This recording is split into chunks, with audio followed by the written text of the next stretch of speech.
So evolution in style, starting to become a little more apparent in these pieces. This is New Zealand against Stars and Stripes. Stars and Stripes became the official challenger. Kookaburra, which was featured in this smaller painting, became the Australian defender. One of the photographs I got back was exactly like what I paint from now, and I couldn't wait to paint this.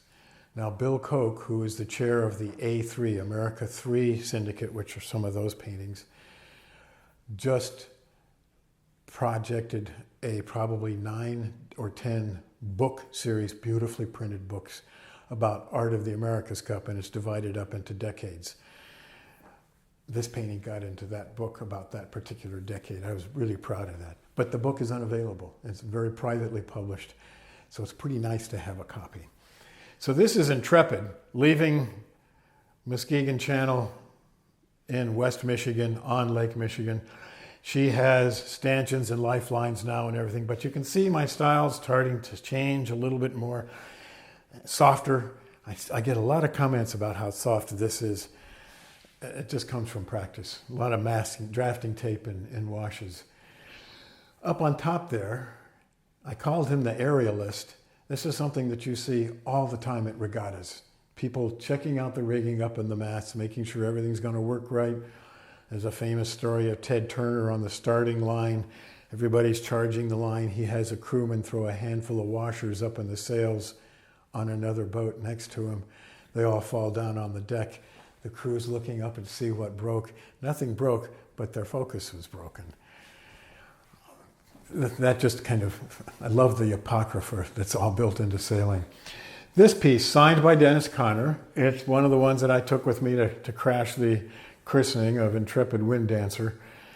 I like these sails because they're Kevlar, they're very geometric. It's fun to shade them, dark to light.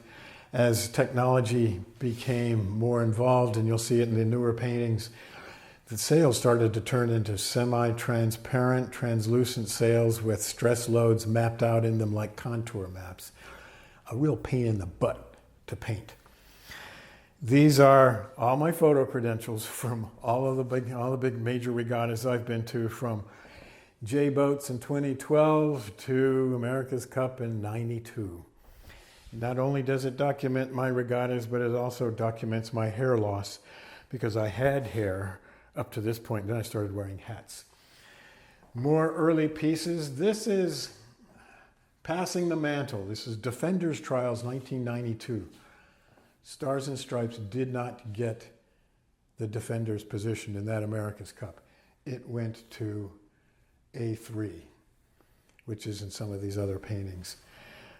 This is their boat, Troubled Defender. Again, he always had very classy boats, not really tricked out with a whole lot of sponsorship and everything.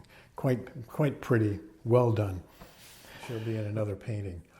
She was bought by a family on Lake Michigan at the time, and they renamed it Intrepid Wind Dancer. All of their boats were named Wind Dancer.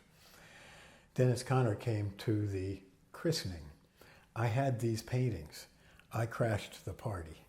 I took my portfolio in, and he was, let's say, 2 or 3 sheets to the wind. He was not feeling any pain, and he was having fun talking to people. And I showed him the paintings. He signed a couple for me. He bought one of them. And this was done like a couple of weeks later after sailing on Lake Michigan in a large boat class. They called it the Perf class. But so that's a 12 meter. That's a very successful America's Cup boat. All right, this piece is called Colleen's Cup Piece. My daughter, oldest daughter, picked this piece out for her collection. Kids all have pieces from different things that I've done. I talked earlier about the translucence of the sail and the mapping of stress loads. You can see it in the lines here. It's really a pain in the butt to paint. This is the next cup in '95, where New Zealand becomes the challenger. They ultimately won and took it back with them. And A3 is the defender. And this boat was named Kansa, Bill Koch's boat. She had this North American Indian tribal design on the side of the boat.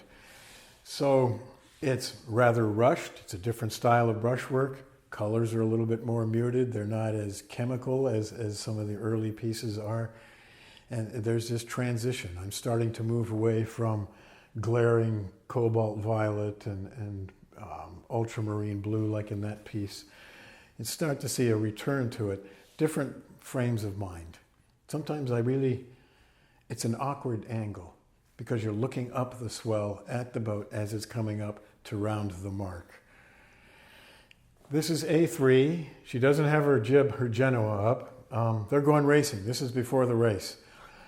This cup was the first I got to photograph in person, which was, for me, really cool.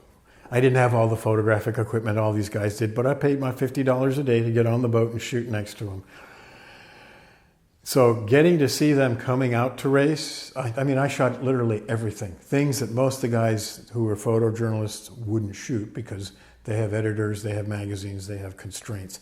I don't have any constraints. All right, this piece is called No Red Boat Has Ever Won the America's Cup. Liberty was a red boat when the Americans lost the cup to Australia.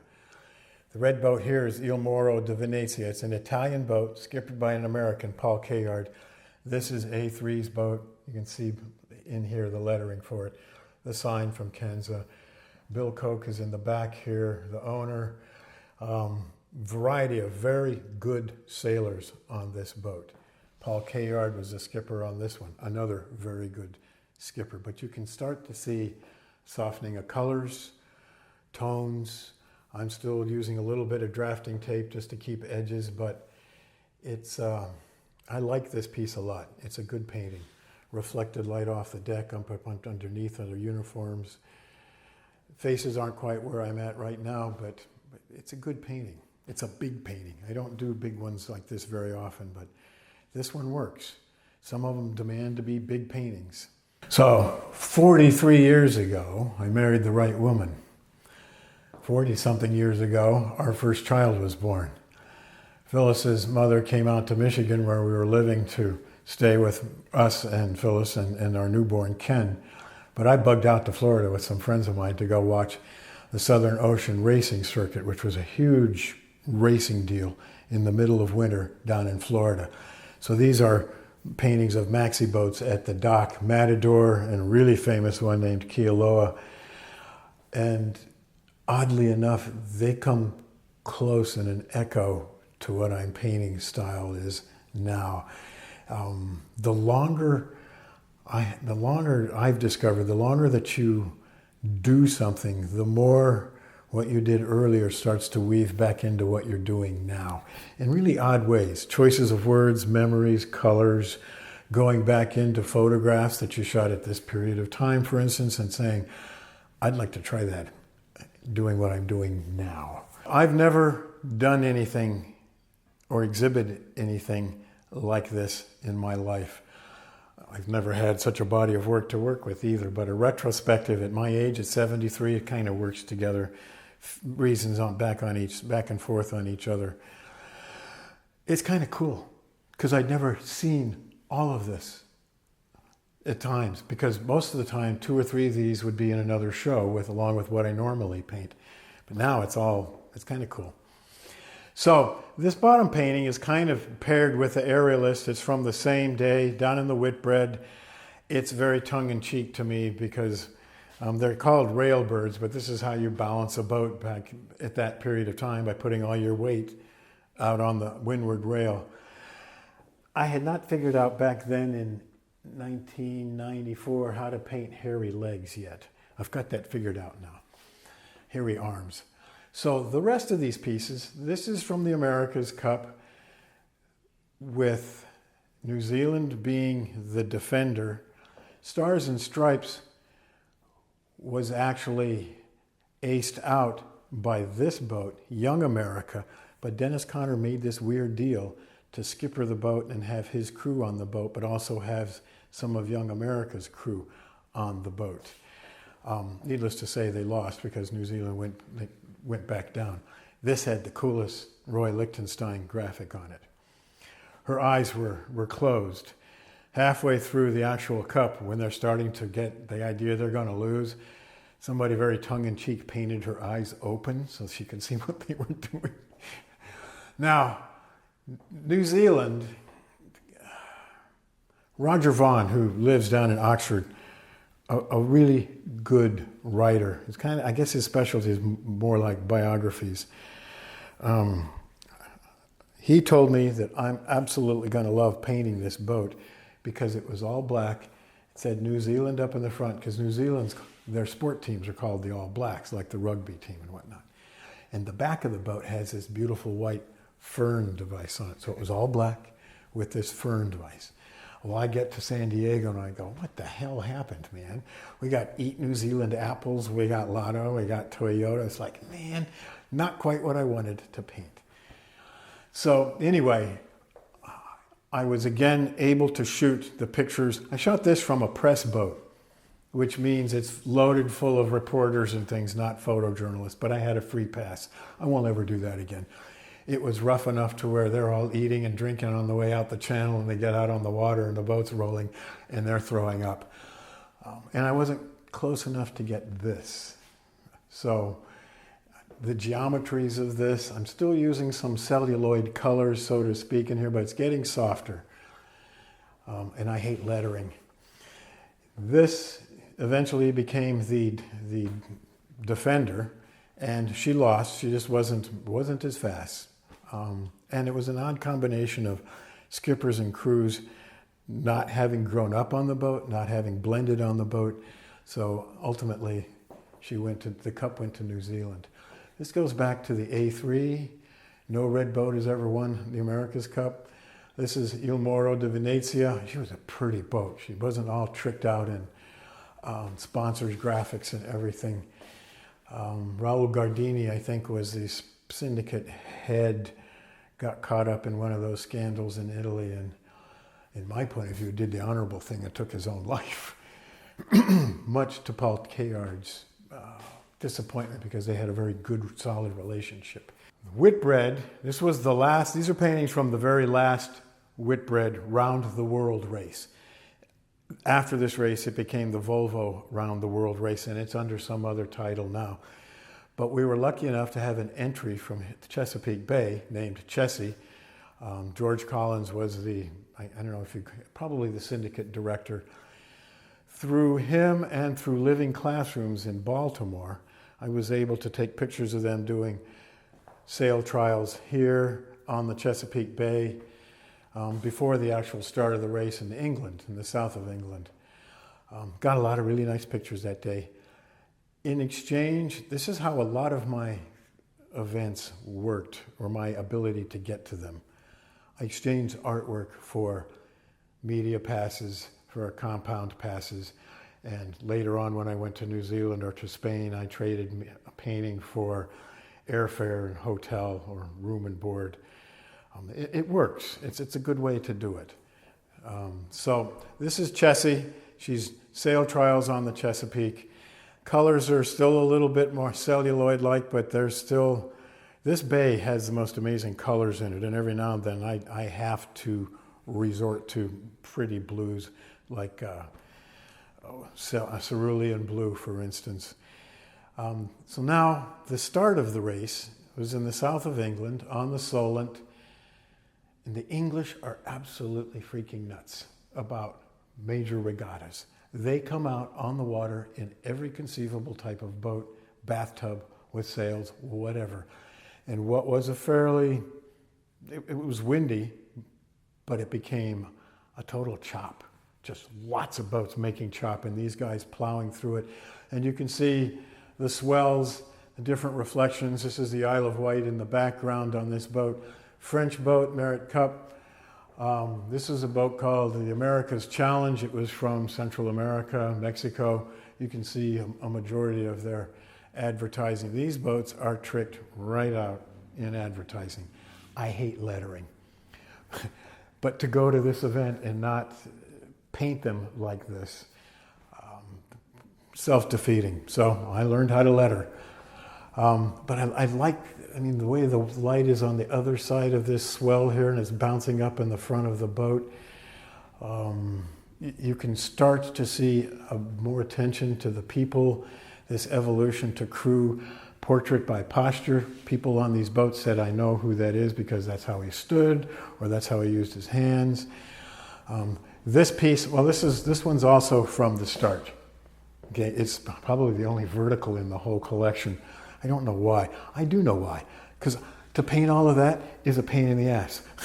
It really is. When I'm really more interested in the water, how it's moving around the boat, how it's reflected back in the boat. This is Chessie back here at the start, and it was super choppy. I mean, it just a lot of disturbed water. You can see a photo boat back here, some people. You cannot see the boat because the boat's down in the swale there. There's a very famous sailing shot of 12 meters with the spinnakers inside the shapes of the other boats. 3 boats there, 4 boats there. That one should be vertical. And then this, so the Whitbread is a variety of legs. You go from Southampton, you go to Cape Town, first leg. So that's where all of these guys were headed. This is coming back up the east coast of the United States into the Chesapeake Bay to finish at Baltimore.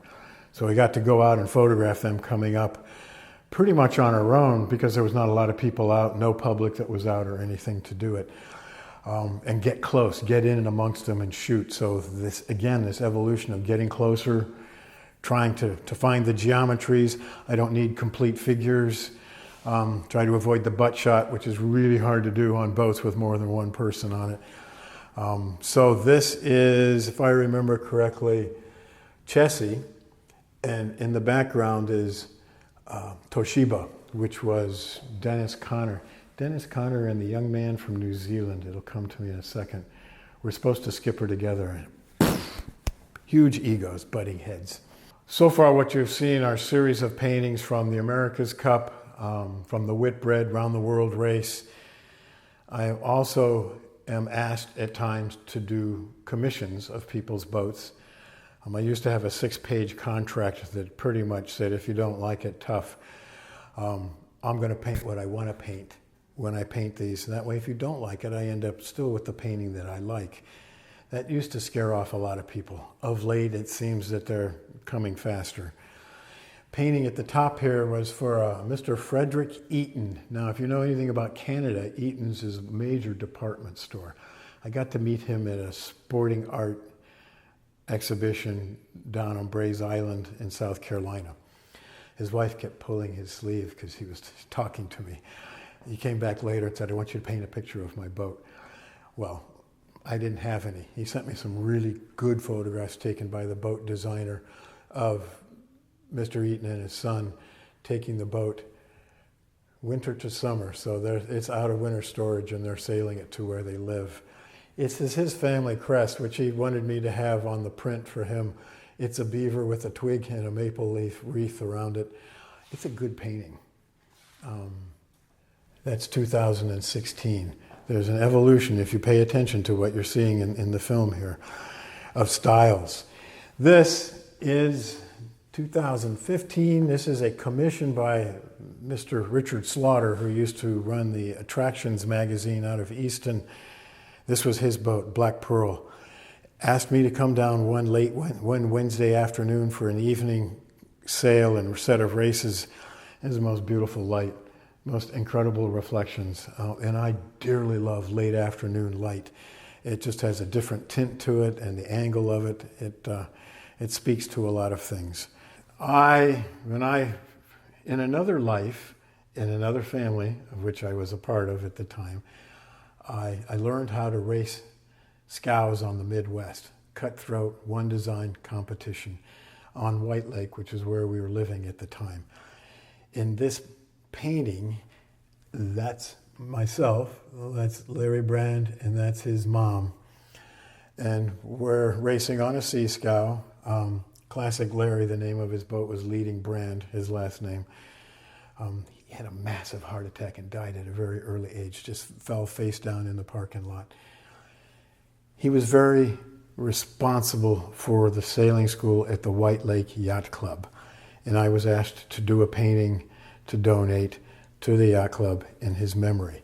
So this is the proof from the print that I had made. They got the original, but I have prints of this. So that's what that story is about there. It's very personal for me, and it's called All in the Family, because that's a mother and her son, and I got to be very close to that family. So this is the Soling Worlds on the Chesapeake Bay in the year 2006. Stuart Walker, who was, if you've ever raced sailboats in your life, you've probably come across one of his books or read most of his books. He used to write columns in all the sailing magazines about racing and tactics and rules. I got to know him quite well, oddly enough, because he came to sail with us on log canoes one weekend. He asked me if I would do a painting that would be a trophy for the overall winner of the Soling Worlds on the Chesapeake Bay. So this is the artist's proof. The painting was donated, and the smaller prints were also used as trophies. So it's another way. So much of my life weaves back and forth in itself, and some people I say no to, some people I say I'm really too busy to, and some people I can't say no to because they've made opportunities available for me out of the generosity of their heart, and it's a way to say thank you and pay them back. The bottom piece here is a poster that was done for the 2018 Starboat World Championship held on the Chesapeake Bay, centered out of Oxford. I was asked by several people, one of them a log canoe sailor, there's that community again, if I would help put Oxford and the Eastern Shore on the map by painting a trophy to be given and to do pen and inks that would be the trophies for the daily winners of those days' races. I said, sure. Donated the painting. I think it ended up in the Trad Avon Yacht Club, and the major print, they were all used as trophies. I just paint the damn things. I'm not sure what the disposition is, so to speak. I'm not fond of a lot of sponsorship and everything, but this was the poster that was made for that regatta. So this is also from the Starboats. In order to get the pictures to paint, you can see this is the original for the painting that became the poster. St. Michael's has a very healthy Wednesday evening Starboat set of races. And so I was given access to a chase boat and got to go out and photograph late afternoon light boats racing on the Miles River. It was a treat. So you can see the evolution of something that was painted for a regatta that became other things. There was a painting that's called Hoshi, and that was the piece that became the overall trophy. I don't have that painting anymore. So this is the last piece, I think, in the Spanish portion of the collection. Another Italian boat, great graphics on this boat. And that to me spoke louder than anything else. It was another one of those noble challenges, so to speak. Plus the skyline of Valencia in the background. I just liked this and that and his sails and the foot of the spinnaker. Okay, so I'm going to talk now about getting to New Zealand to watch the Cup after Team New Zealand won it in San Diego. And there were a variety of challengers at the time. But I acquired sponsorship from a company called SAIC.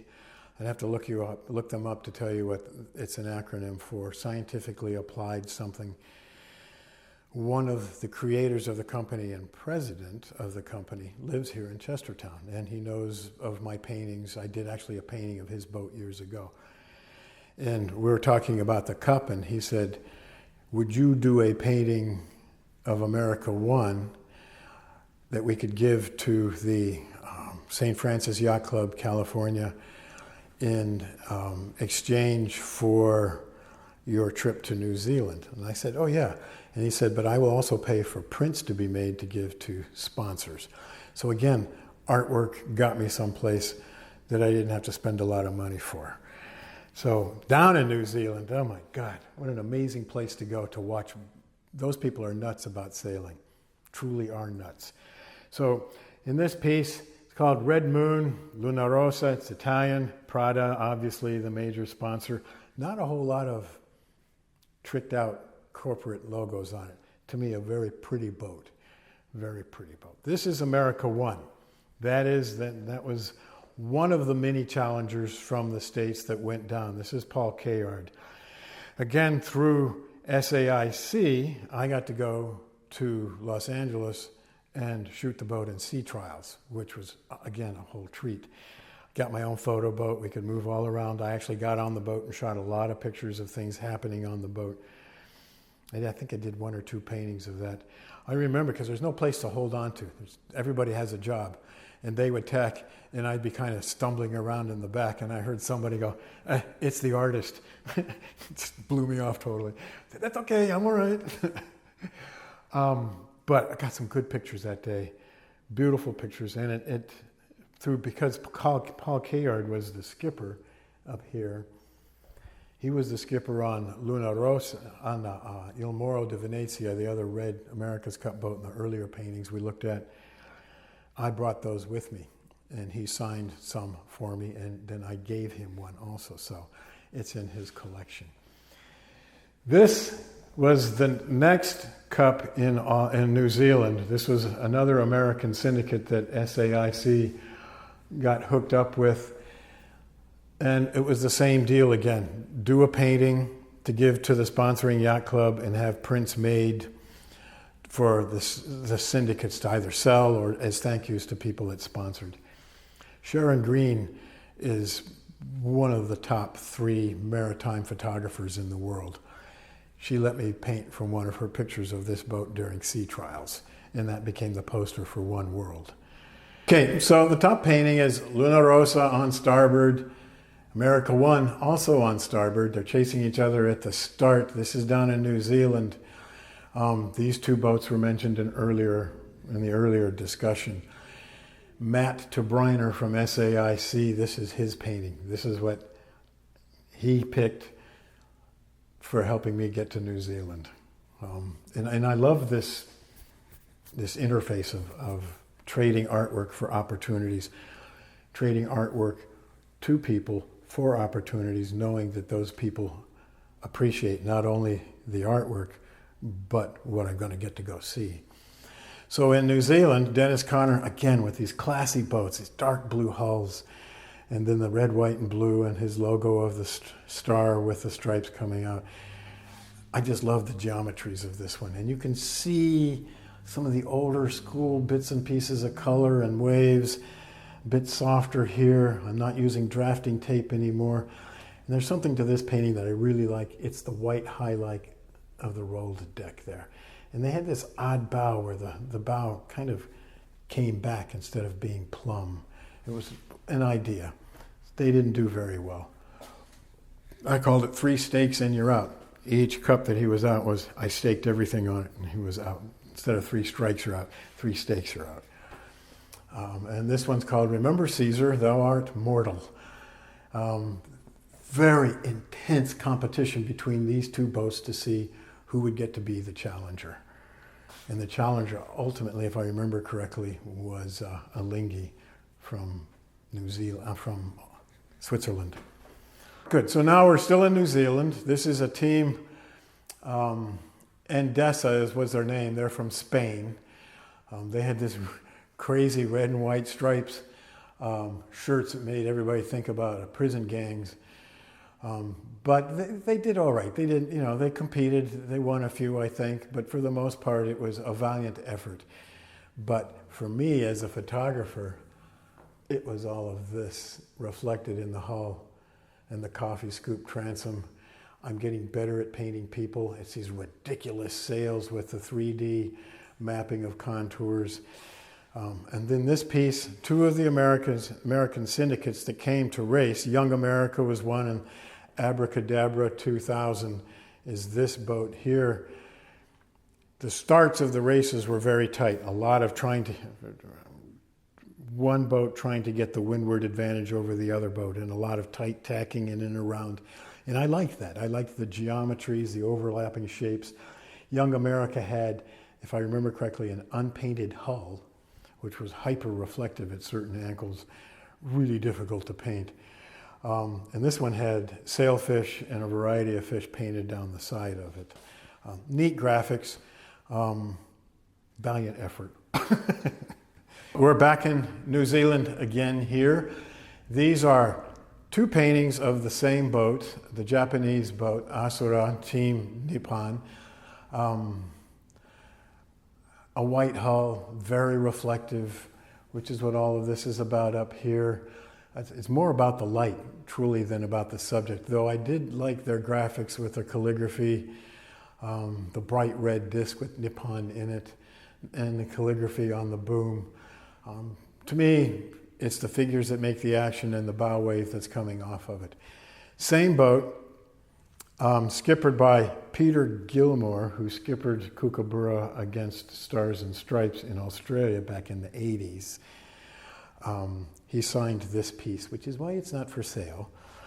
And then, the sweep of the water, the sweep of the hull, the figures again, kind of a loose sky where you can see where the water bled into other washes and applications. Andrew Wyeth is famous for what I would call throwaway skies. I mean, and they work, you know, and sometimes I labor over a sky and go, hey, what the hell? Is it? The Chinese believe there's three parts to a painting. You have the guest, the host, and the servant. For instance, the guest in this painting would obviously be the boat. The host would be where you seat the guest, which would be the water, and the servant would be all the other attendant details. And I try to break my paintings up into those three elements. They get a little blurred at times, but some people can paint boats really well. Some people can paint water really well. Not everybody can put a boat in the water, okay? And not everybody can see the wind that's on the water coming off of the sails, off of the boat. And I try really hard to make those things apparent, because most of the people that I paint for know what they're looking at. And they'll say right off the bat, well, I don't know that knot, or where's the wind on the water? There's no wind shadow there from the hull. It's a very demanding group of people, just like watermen. They'll look at a picture of their boat and go, I never put that there. The last cup in New Zealand before it went to Spain, Alinghi won the cup. It's an interesting stretch of the definition of the will of the America's Cup, the document, because you have to have, the port, sponsoring port has to have access to the ocean. Switzerland. Think about it. Somehow they managed to twist and bend the rules. Count on lawyers to do that. Okay. So Alinghi won the cup, and this is Russell Coutts.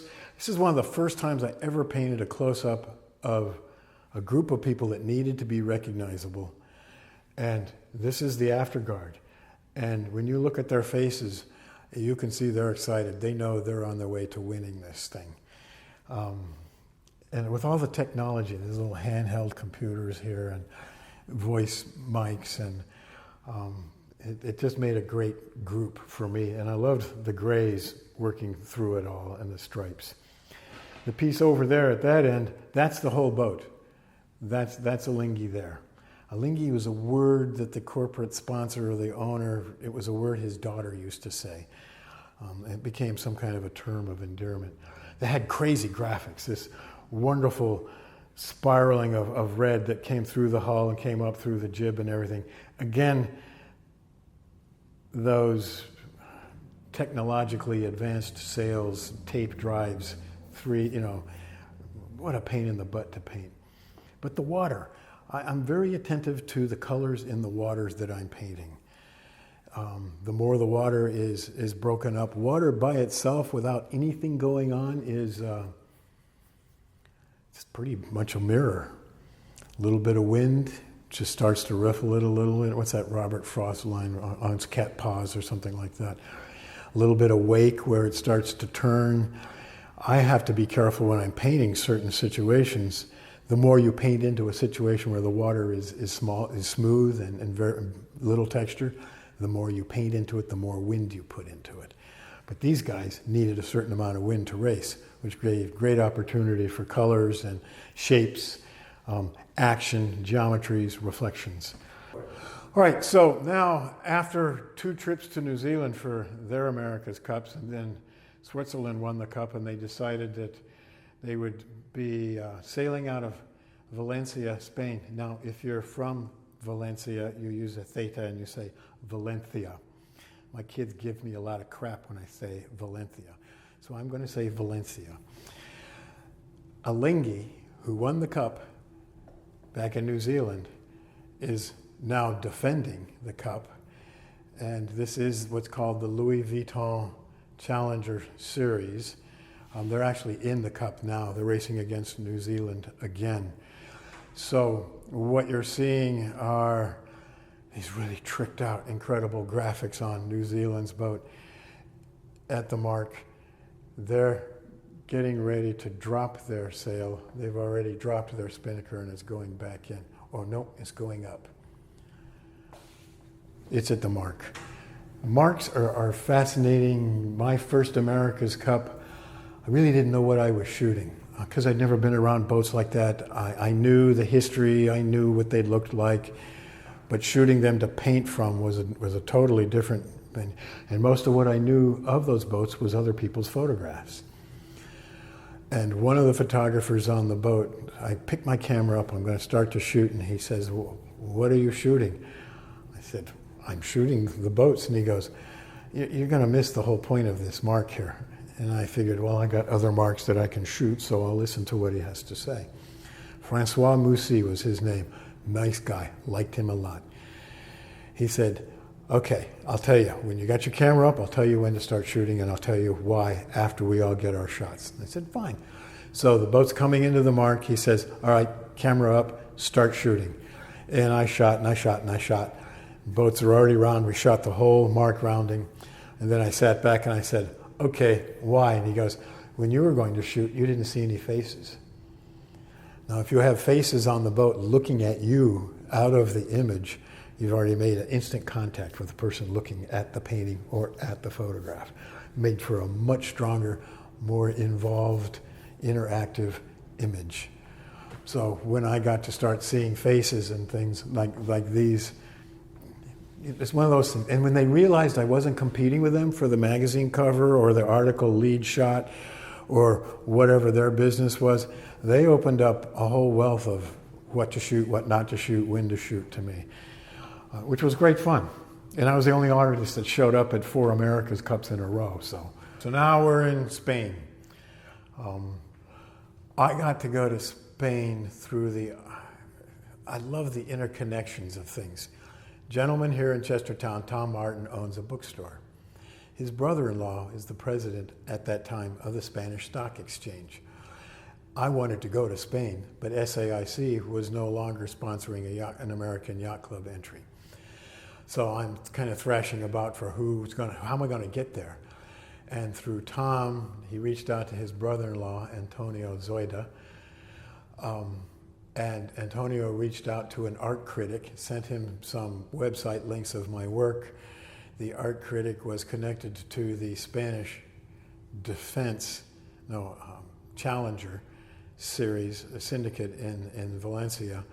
And eventually, through all of this, I promised a painting for the yacht club in Valencia. And it was a 32 by 40. It was a big painting, but it worked in exchange for hotel and airfare, at least the Spanish part of the airfare. So I get to Spain, I get to go down, I get to just go out and see this America's Cup class boats, and that was the evolution of them after the 12 meters.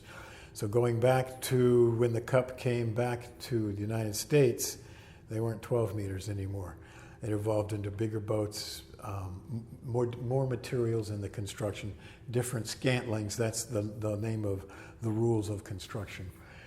And as usual, they were all tricked out, but I really liked the length of this shot. I was the last film photographer to shoot an America's Cup. Everybody else has digital then. And they're playing with their pictures, and I'm looking at pictures that were just totally burned out. And they're pulling back, and this is back in '06. Technology now is, God, what you can recover out of a digital picture.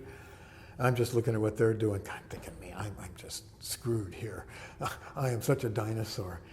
One of the New Zealand photographers really liked my work. He said, "I did something that I thought you might be interested in." And I said, "What's that?" And he goes, "Well, I took a photograph and I ran it through the computer through a watercolor painting program. And now and part of me is just going, uh-oh. And I said, and he goes, you got nothing to worry about. But that was back then. But still, it was like, okay, this dinosaur can live another eon here.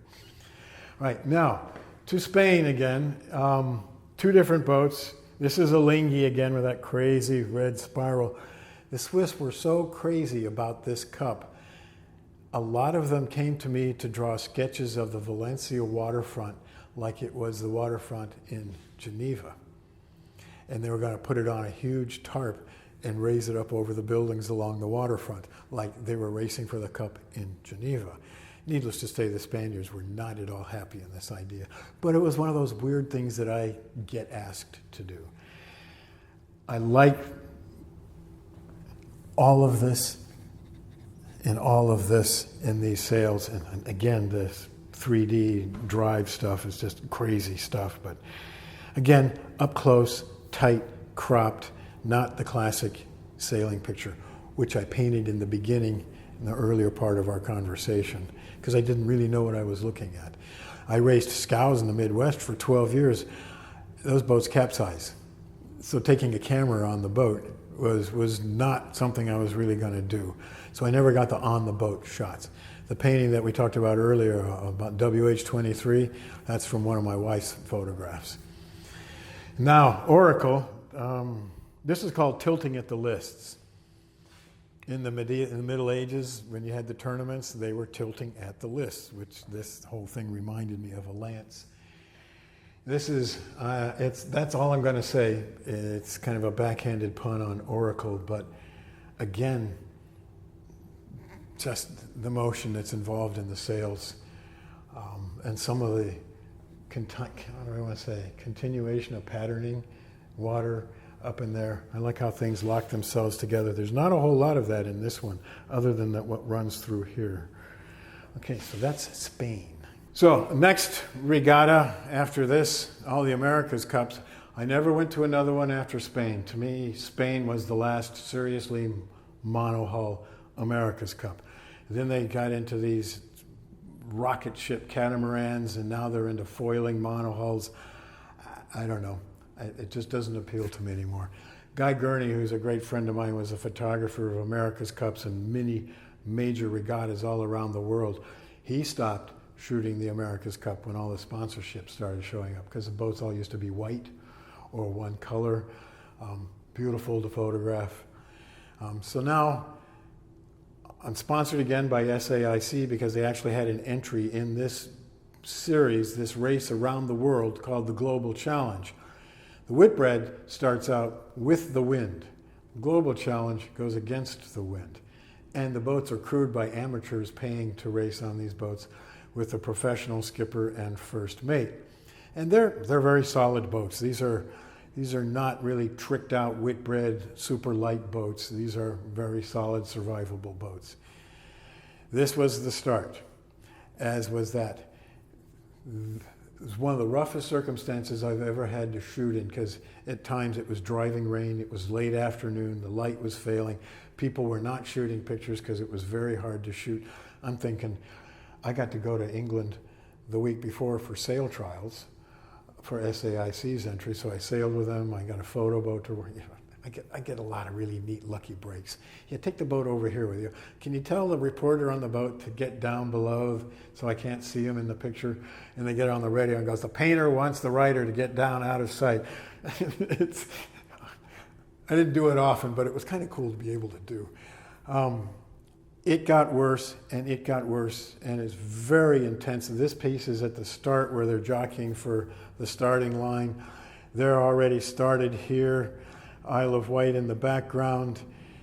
Went back to where I was staying with a friend of mine, Mick Atkins, who was an America's Cup sailor on Lionheart when they challenged back in the days when we owned the Cup. And we're watching on the computer, and they're streaming everything. And the first comment was, the enthusiasm is gone and the decks are awash in vomit. It was like, whoa. And they're not even done the first leg of the race yet. This is British Petroleum's entry in the Global Challenge race just after the start. You can see, I think it's Southampton, has this wonderful sculptural-like tower that looks like a spinnaker in the background. One of the spectator boats, they were rocking and rolling that night too. Now, it's easy for me to make fun of people that get seasick, but I have to admit, my first America's Cup in San Diego, we were in 8 to 10 foot swells with 2 to 4 foot chop on top. And I was doing all right till the one reporter from Kansas, and I had been sailing on inland lakes, once or twice on Lake Michigan, but nothing like what we were out of San Diego. And the guy from Kansas started to get a little green, and everybody's going, ah, man, now it's going to go through everybody on the boat. And I ducked out. I went down below to change film, and my temperature just spiked. And I went, oh, shit, now I'm going to get sick. And I came back up on the boat, and Francois looked at me and goes, you have the look. I give you 5 minutes. And 5 minutes later, I was chumming in the Pacific off the coast there. And I looked up, and there's the ESPN eyeball camera on the front of their boat, and I just went like this. Camera moved away real quick. I got to the hotel that night, and I called Phyllis up and said, did you see me? She goes, I watched the race, but I didn't see you. I said, oh, they cut me out. She goes, and I told her the story, and she goes, small wonder they cut you out. But yeah. But so then he gave me a pack of, do you remember what Sensens were? It's an odd little mint, almost a licorice-like thing. It was big back in the 60s and 70s. He gave me a pack of them. He goes, next time, eat some of these before you go. And we saw each other 4 cups after that. And it was, you see these guys every 4 years. It was kind of a neat little group, so to speak. Photojournalists at the America's Cup were kind of like the red-haired stepchild. All the reporters and journalists, the big names, looked down at us, so we were sequestered off to different parts of the building. I eventually learned why, because part of the contest and being a photojournalist was the daily bikini shots, bare chests or whatever, and you submitted photographs for judging, and then the wall at the end of the regatta is covered in all of this softcore porn, so to speak, of spectators and women in bikinis and things, which is probably why we were sequestered off. My first introduction to America's Cups were pictures of J-boats. There was one back in the 80s named Velshita, famous boat, English boat. They had just found it in a mud berth. So there's this beautiful hull rising up out of the cattails and the mud. And it was rebuilt, and I have pictures of her sailing now. But it just caught my eye, it caught my imagination. I picked up a book by Ian Deere called An Informal History of the America's Cup. Had spectacular pictures of these boats in dry dock. It just piqued my interest. I had no idea that at the time I would ever get to go see an America's Cup, or that I would get to photograph, ultimately, J-boats racing. This is Ranger. Ranger set the standard when she was built before World War II for new technologies, uses of aluminum, hollow masts, all kinds of things on her. When the war came, she was scrapped for the war drive. So they built one exactly to her scantlings, her rules, and she's a beautiful boat. And huge. You can tell by just how small the people are on the foredeck and how big the gear is. So Phyllis and I got to go stay with Mick and his wife in southern England, Hayling Island, and we got to go out and follow the boats for 2 days, and we had beautiful weather to do it in. That was a treat, and I'm still painting from that. They're remarkable boats. So the previous piece was a boat named Ranger. She set the standard back in the late 30s, before World War II. Like I said, she was scrapped for the metal drive. But she had a very different bow on her, which was one of those technological innovations. She had what was called a spoon bow, where it was shaped more like the palm of my hand and my fingers, so that she could ride over water instead of cutting through water like this bow. And this boat is Rainbow, classic J-boat. I called it Scenic Overlook. Starting to get an idea just how big these monsters are. And everybody was always being warned. Again, the English came out in droves to watch these boats. All kinds of chop and small boats disappearing down in swales and coming up on waves. And the course marshals did a good job about keeping people out of the way, because it takes forever for these things to slow down to a stop. They just have so much weight to them. This is Rainbow again from the stern, and you can just see the sweep of her deck, her lines. The long overhangs, which were traditional designs back then, and the overhang in the stern there.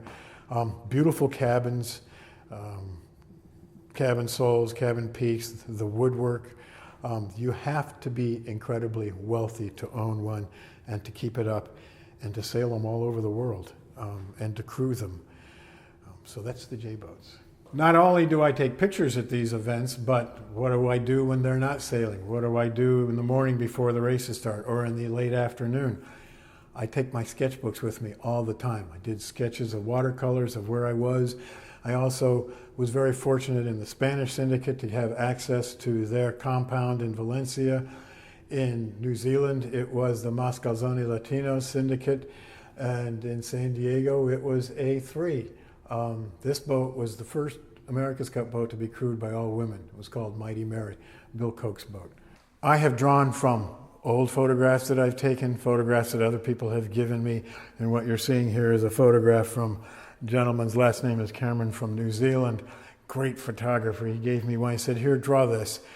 And so I gave it a serious try. It's a 2-page pen and ink. This is from one of my own shots of a boat called Sydney 95, but the nickname was Steak and Kidney. It was a boat in New Zealand that the young kids got to sail and challenge to be in the America's Cup. And I just liked the job, and I love pen and ink. I've done pen and ink for years and years. I paint in the morning and I draw in the afternoons till I go to bed. My day starts out painting for 4 or 5 hours if I'm not on the water, and then I run my errands, I eat my lunch, and in the afternoon, till I go to bed at night, I work on pen and inks. I have 72 volumes full of pen and inks from 1979 up until now. What you're seeing are drawings that nobody else has seen because I don't exhibit my pen and inks, but they're part of what I did through the America's Cup. Part of being a photojournalist at the America's Cup was getting to meet a lot of very colorful people who begged to be cartooned. And I have a penchant for cartooning things. So what you're seeing here are cartoons of various photojournalists and some of the crazy stuff that they get into.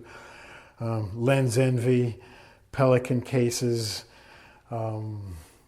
what it's like to race, what it's like to be on a chase boat, Hauraki Gulf. This is Square Man, Bob Greiser, famous Chesapeake Bay photographer. And we got to run into each other every 4 years at the America's Cups. Just things that would come to mind. Bananas are considered bad luck on many boats. We had a Frenchman on our photo boat in Spain who always came with bananas. So there's a banana on the water there. There's one being thrown in the water. This is Olivier taping up an Italian photographer. And the next cup, 4 years later, they're all going, "Did you print the pictures for us?" Because all they wanted the cartoons. 3 more sets of cartoons. Julian was the master of communications. He had everything wired, antennas, cell phones, walkie-talkies, satellite. But I also cartooned him with soup cans and string. This is somebody falling off the boat, but the caption is, "I got the shot." Down in New Zealand, a Frenchman and an Englishman, Francois and this young English photographer, kind of got into a shoving match about whose seat was whose on the side, on the rail of the photo boat. Francois had it first. The Englishman got on, started moving things. Francois saw it. They started talking, they started pushing, they started yelling. Sharon Green, who let me use her photograph for the One World painting, stands up in the boat like the mom and goes, "Will you two knock it off and sit down? You over there and you over there." And they did it. It was remarkable. But I did this cartoon of this Frenchman pissing on the back of an English bulldog. So that's what that was all about. And then lens envy, because everybody showed up with bigger and bigger lenses. And this one gentleman had the widest hat possible to keep the sun off of him and his camera. So I have people hiding under his hat. So they all enjoyed the cartoons. They didn't mind having fun poked at them. These two guys, Francois and the Englishman, yeah, I want that. Neither one of them won. What this exhibition is the very first kind of one for myself. It's a retrospective. It's 40 or so years of yacht racing that I've had the opportunities to paint, to photograph for myself, not using other people's photographs. Down here you see all my photo credentials. and whatnot, which there's a whole process. But what you're seeing is, for me, a very unique opportunity.